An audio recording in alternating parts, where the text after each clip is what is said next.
Long before expensive camping gear and survival gadgets filled store shelves, Americans relied on simple wilderness skills that cost almost nothing. Many of these old camping hacks were once common knowledge among hunters, trappers, park rangers, Boy Scouts, and frontier families, but today they've largely been forgotten.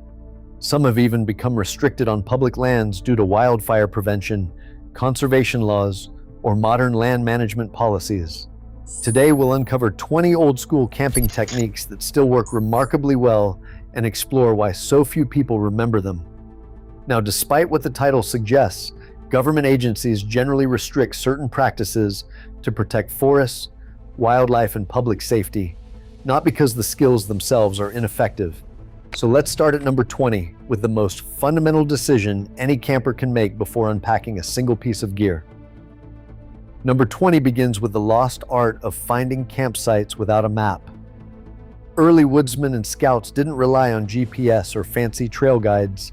They read the land itself. A good campsite meant high ground for drainage, shelter from wind, and enough distance from water to avoid flooding. Natural windbreaks like thick stands of trees or the curve of a hillside offered protection from storms. These choices weren't just about comfort, they shaped survival and safety long before lightweight tents or weather apps existed. The wisdom was simple: the best gear couldn't fix a poor site. Today, that judgment remains the foundation of every safe night outdoors. Number 19 brings us to the art of building a fire that burns all night, a skill once prized by frontier families and seasoned scouts. The classic log cabin fire, carefully stacked with layers of dense hardwood and space to allow steady airflow, could smolder for 12 hours or more, providing warmth until sunrise. Some woodsmen preferred the long fire, arranging thick logs parallel to each other and feeding the coals slowly, minimizing the need to wake and tend the flames. The secret was always in the fuel. Oak, hickory, or aspen created long-lasting coals, while softer woods burned too quickly. Today, these all-night fires are mostly off-limits on public lands, not for lack of effectiveness, but because of the risk. Large ember loads and the potential for wildfire have led to strict bans outside designated fire rings. The technique endures in memory, a reminder of both ingenuity and the changing responsibilities of outdoor life. Number 18 turns to the forgotten art of cooking directly on hardwood coals. Once the flames died down, American campers transformed a simple fire into a steady, reliable heat source. Dense hardwood coals, oak, hickory, or maple, held their warmth for hours, delivering even heat that open flames could never match. This method wasn't just about nostalgia, it allowed for controlled, efficient cooking, from slow-simmered stews to fresh bread baked in cast iron. The Dutch oven and skillet became the camp kitchen's backbone, their heavy lids and thick walls designed to withstand the direct contact with glowing embers. Before the rise of portable stoves, mastering coals meant mastering the wilderness kitchen, an exercise in patience and judgment, where every meal was a measure of skill and resourcefulness. Number 17, reading the weather from nature stands as a quiet but powerful skill that guided generations of campers long before radar and radio. Early woodsmen and scouts watched the sky for clues. Towering cumulus clouds often signaled fair weather, while low, fast-moving altocumulus warned of an approaching front. A sudden shift in wind direction might prompt a hasty move or a change in camp setup. Bird activity would quiet before storms, and a burst of insect swarming could hint at rising humidity. These subtle signs allowed experienced outdoorsmen to predict rain, wind, or even a cold snap with surprising accuracy. In an age before forecasts, such observation shaped every decision, from when to cook to where to seek shelter, proving that careful attention to the natural world could mean the difference between comfort and calamity. Number 16 revives the old art of making waterproof fire starters at home, a practice once taught in scout manuals and family kitchens alike. Cotton balls soaked in petroleum jelly, paraffin-dipped matches, or sawdust mixed with melted wax, all served as pocket-sized insurance against rain, wind, or cold that could make natural tinder useless. These homemade ignition aids rivaled commercial products, lighting reliably even after a night in a damp pack. The method endures because it's simple, affordable, and doesn't require advanced firecraft, just a little preparation before heading out.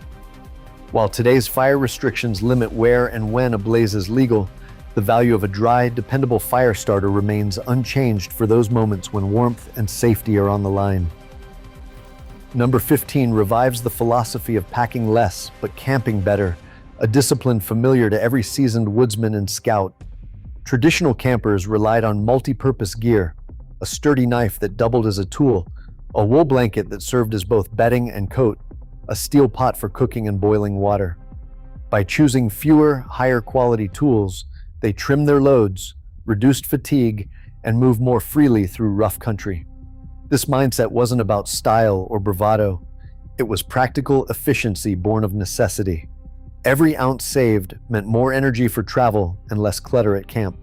In an era before ultralight gear, skillful packing was the first fieldcraft lesson, proving that good judgment often outweighs what's in your pack.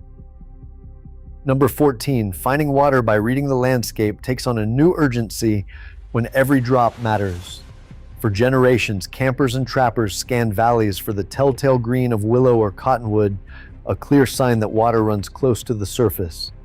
Springs often emerge at the base of hillsides, where a sudden cluster of lush growth breaks the monotony of dry ground. Animal trails worn into the earth by deer or elk can lead to hidden seepages or pools tucked out of sight.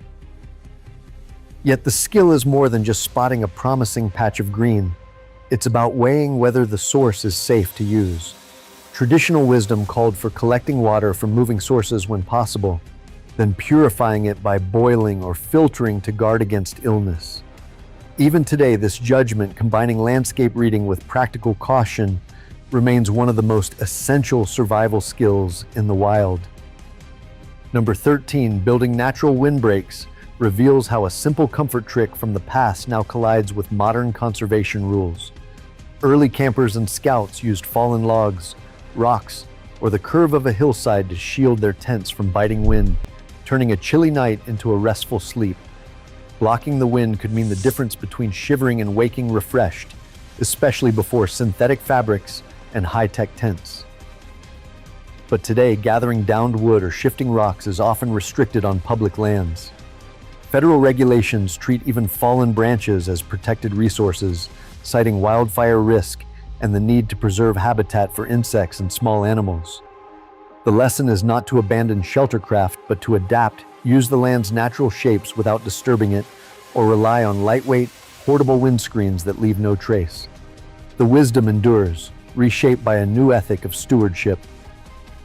Number 12, drying clothes without sunshine was once a quiet art of camp life, one that could mean the difference between a miserable night and a comfortable morning.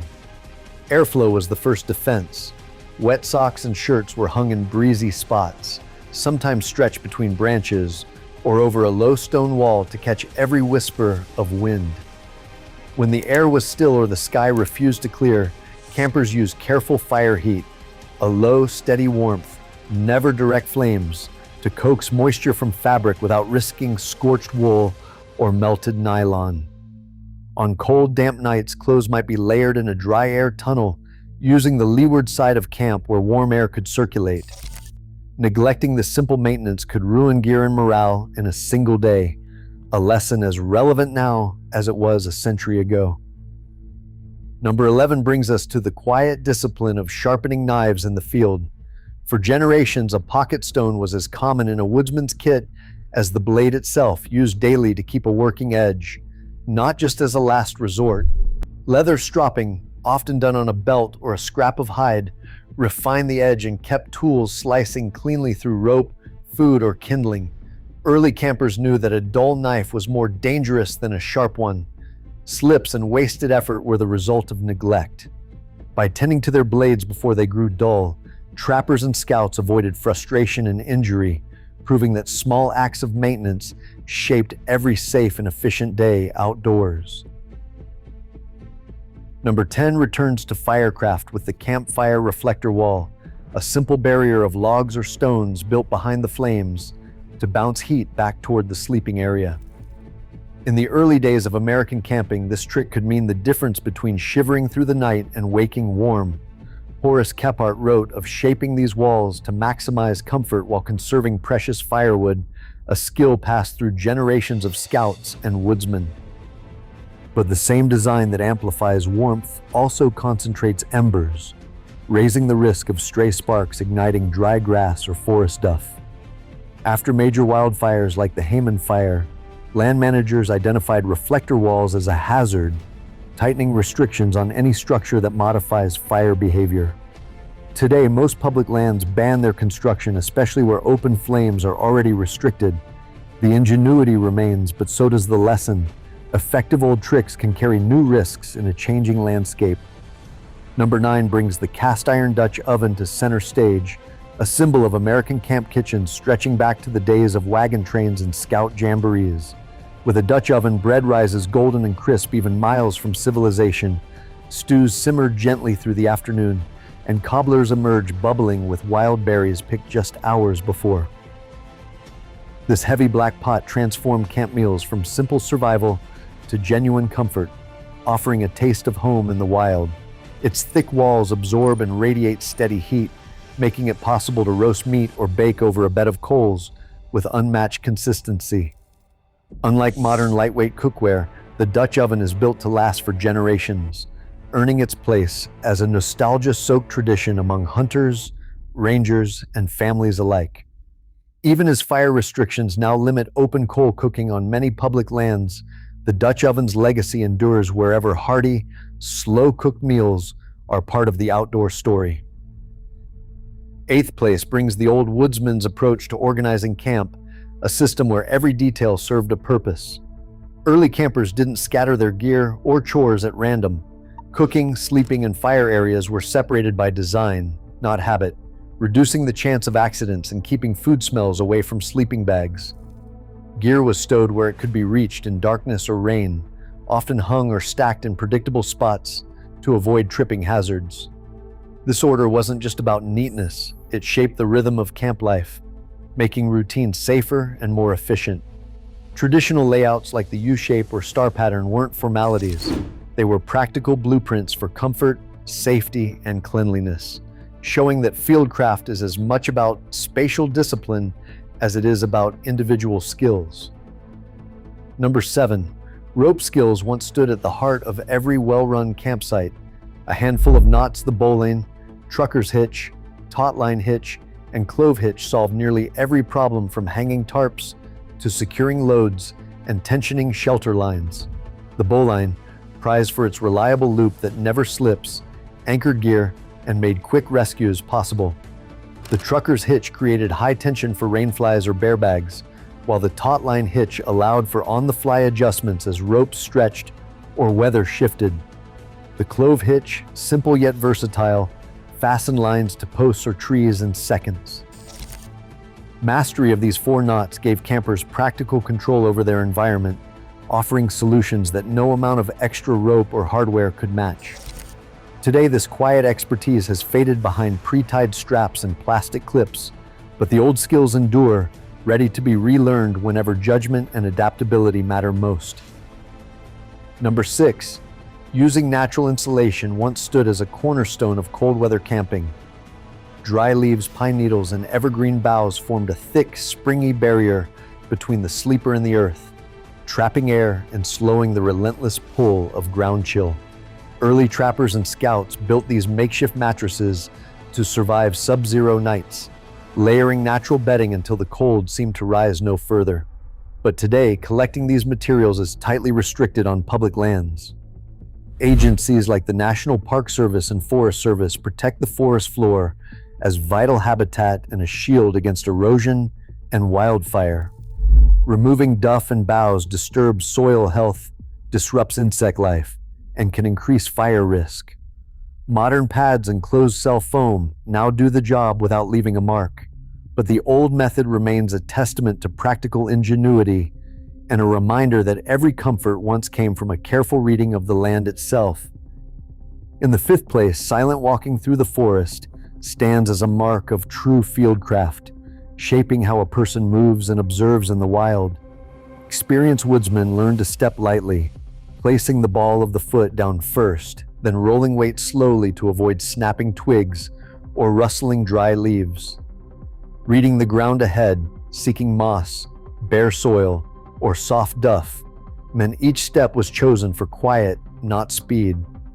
This technique conserved energy across uneven terrain and kept the walker nearly invisible to wildlife. For hunters, scouts, and trappers, silent movement brought them closer to deer or birds before they vanished. Even today, the practice transforms a noisy hike into a calm, attentive journey, revealing a world most campers never notice. Number 4 demands a level of firecraft that separates the seasoned woodsman from the casual camper, maintaining a campfire in wet weather. When steady rain turns the forest floor to a sodden mess, experienced campers reach for the axe and split wet logs, exposing the dry heartwood hidden beneath the soaked bark. Tinder kept bone dry in a wax pouch or tin becomes a precious commodity, protected from every stray drop until the moment of ignition. Elevated fire lays, built from a platform of sticks or stones, lift the blaze above the damp ground, drawing in air and coaxing flame even when everything else steams and sputters. These methods, once drilled into scouts and trappers, could mean the difference between warmth and hypothermia when the weather turns hostile. Today, fire bans and high fire danger ratings often make this knowledge academic, but the judgment and patience behind a wet weather fire remain among the highest marks of outdoor skill. Coming to the top 3, reading animal sign stands as one of the deepest observational skills in the woodsman's toolkit. Fresh tracks pressed into soft earth reveal not just what passed by, but how recently and in what direction. Feeding areas where bark is stripped or berries are trampled tell a story of what animals are eating and when. Bedding sites marked by flattened grass or leaves show where deer or elk rested, often hidden in sheltered hollows. Well-worn wildlife corridors thread through the landscape, connecting water, food, and shelter in a living map. For generations, skilled campers read these subtle clues to understand the land's rhythms, predict animal movement, and even find hidden water sources. This practice goes far beyond hunting. It turns every walk into a lesson in patience and attention, revealing the wilderness as a book waiting to be read. In second place, the art of building a comfortable camp without modern gear stands as a testament to skill over spending. For generations, campers shaped their beds from what the land offered, layering dry leaves, pine needles, or grass beneath a wool blanket to insulate against the cold ground. A simple tarp, pitched low and angled with well-tied knots, became a reliable shelter from rain and wind, its setup refined by experience rather than instruction manuals. Comfort was not about hauling in the latest inflatable mattress or high-tech cot, but about reading the landscape, choosing the right spot, and making the most of minimal equipment. The old woodsman's philosophy favored knowledge, how to stay dry, warm, and rested using only a few tools and a practiced eye. While today's foam pads and engineered tents offer convenience and speed, the underlying lesson remains. Comfort in the wild comes from judgment, adaptability, and a willingness to work with the world as it is, not as a catalog promises it could be. And finally, in first place, woodland judgment stands as the master skill behind every other tradition on this list. This is more than a single trick or fieldcraft technique. It's the quiet ability to read the forest and know when to act, when to wait, and when to turn back. Experienced campers develop a sense for subtle changes, the weight of the air before a storm, the shifting scent of smoke on the wind, or the uneasy silence that signals rising fire danger. Woodland judgment means recognizing when a campsite is no longer safe, when a creek might flood, or when the weather is about to break. It's the restraint to move camp before trouble starts, and the confidence to trust your instincts over your itinerary. Unlike any piece of gear or app, this kind of awareness comes only from years of experience and careful observation. No technology, permit, or purchase can replace the value of sound judgment in the wild. In every era, it remains the foundation of safe, responsible camping and the truest mark of an outdoorsman. Across all 20 camping hacks, one pattern stands out. Traditional skills remain reliable, even as modern gear and regulations reshape how we experience the wild. These methods aren't obsolete, they're adapted, often for safety and conservation. In the end, judgment and fieldcraft bridge past and present. Which camping skill did your parents or grandparents pass down that still works for you today? Share your story in the comments.